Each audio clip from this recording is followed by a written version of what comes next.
Hey everyone, today I'm going to show you how to turn screen rotation on and off on your Google Pixel. Without any further ado, let's get started. First, you'll want to tap on the gear icon to open up your settings. This is your main hub for customizing how your device works and where you can control all the important features on your Pixel. Once you're in the settings menu, look for and tap on display and touch. This section contains all the controls related to your screen behavior, brightness, and touch responsiveness, making it the perfect place to manage how your screen rotates. Now you'll need to scroll down through the display and touch menu until you find Auto Rotate Screen.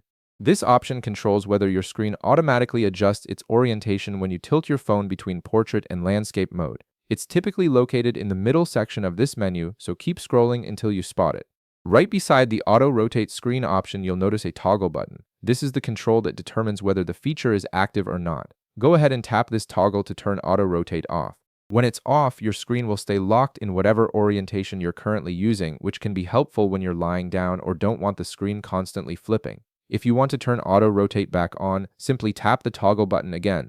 When it's enabled, your Pixel will automatically adjust the screen orientation based on how you're holding the device, giving you a more flexible viewing experience whether you're watching videos, browsing, or reading. And that's it. You've now learned how to control screen rotation on your Google Pixel, giving you complete control over when your screen should rotate and when it should stay put. If this video helped you out, be sure to leave a like, subscribe, and I'll see you in the next one.